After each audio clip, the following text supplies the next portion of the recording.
Message du Congrès congolais de la diaspora.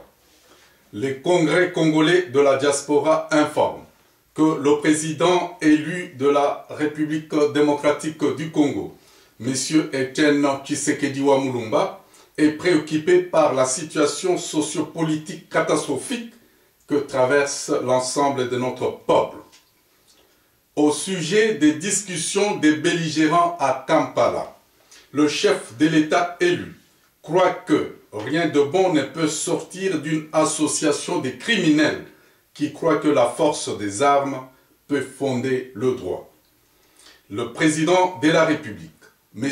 Etienne Tshisekedi Mulumba, appelle le peuple congolais à se prendre en charge pour détruire la société injuste qui s'est installée au Congo. Le chef de l'État rappelle que dans une situation de dictature, la force du peuple réside dans l'union de tous autour d'un idéal commun. Au sujet des bobards savamment distillés par M. Honoré Ngwanda, président de la PARECO, bobards impliquant M. Etienne Tshisekedi dans les crimes pendant sa vie politique aux côtés de M. Mobutu. Le Congrès congolais de la diaspora informe le peuple congolais que cette cabale est montée ouvertement et savamment par M. Honoré Ngwanda pour éclore sa haine personnelle contre un leader politique irréprochable. Le Congrès congolais de la diaspora rappelle à M. Honoré Ngwanda que la conférence nationale souveraine, formée à 90% par des mobutistes sélectionnés minutieusement par ses services de sécurité, avait, après une critique acerbe et tatillonne, déclaré M. Etienne Tshisekedi zéro faute.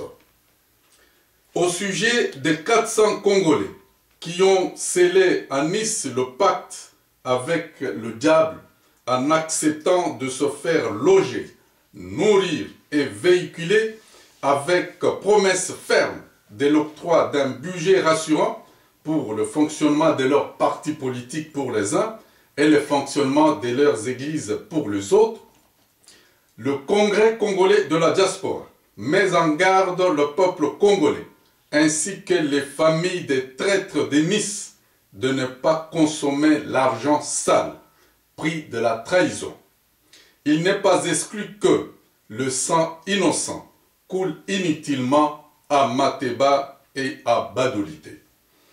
Au sujet du rapport des services de la sûreté de l'État belge sur la compatriote Justine Mpoyo Kasavubu, le Congrès congolais de la diaspora condamne l'acte criminel monté par la sûreté belge qui a cyniquement autorisé la publication de son pamphlet de mauvais goût.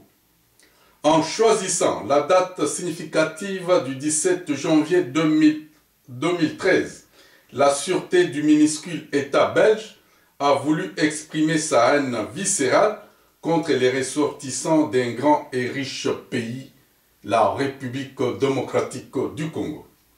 Le Congrès congolais de la diaspora n'est pas surpris quant à la nature désespérante de la minuscule Belgique face au poids de la masse des citoyens congolais dans la balance politique. Le Congrès congolais de la diaspora constate avec horreur que pour des raisons raciales, en faveur des minorités raciales, nilotiques et soudanaises, le gouvernement belge ne cache plus sa vraie nature terroriste contre des leaders politiques bantous. La sûreté belge, toujours fidèle à sa tradition dans les montages des cabales criminelles à travers des rapports destructeurs à l'esprit colonialiste, a, comme le 17 janvier 1961, contre le tout premier ministre, M. Patrice Emery Lumumba, ce même service a réédité son exploit le 17 janvier 2013 pour assassiner moralement la toute première ministre du Congo libre, Madame Justine Mpoyo Kasavubu. Les congrès congolais de la diaspora rappellent au gouvernement de la minuscule Belgique que Mme Justine Mpoyo Kasavubu avait été publiquement plébiscitée première ministre aux assises du congrès congolais de la diaspora tenu à Anvers du 18 au 20 décembre 2012. Un minimum de respect dû à son rang devra être de strictes observations en vue d'éviter une escalade inutile. Au sujet de M. Honoré Ngwanda, sur qui les présomptions probantes de traîtrise vis-à-vis des Congolais pèsent lourdement, le Congrès congolais de la diaspora, tout en reconnaissant son acte patriotique en dévoilant les dessous du traité de Nice, demande à M.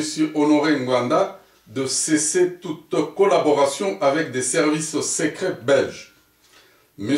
Honoré Ngwanda devra se reconnaître qu'il est avant tout un Congolais avec mission de défendre la RDC. Son appartenance à la race minoritaire soudanaise ne lui enlève aucunement sa nationalité congolaise.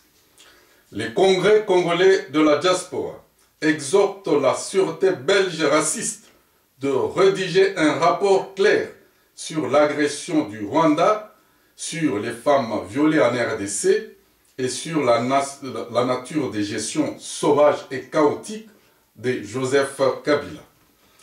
Au sujet de la mise en place du gouvernement congolais en exil, le Congrès congolais de la diaspora informe que dans sa réunion de concertation entre la présidence du Congrès et les deux chambres, Sénat plus Parlement, il a été enjoint à la formatrice du gouvernement issu du plébiscite majoritaire aux assises d'Anvers 2012 de former dans le meilleur délai le gouvernement congolais en exil sous l'appellation du Conseil national de la transition.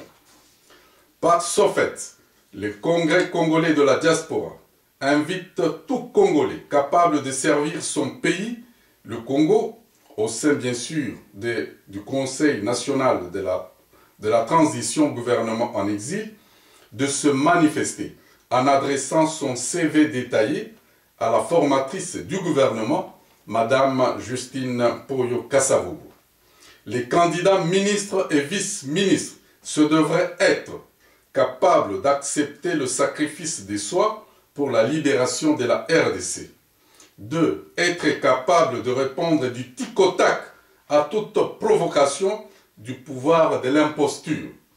3. Être capable de rassurer et protéger les Congolais de la diaspora à travers une vision rassurante. 4.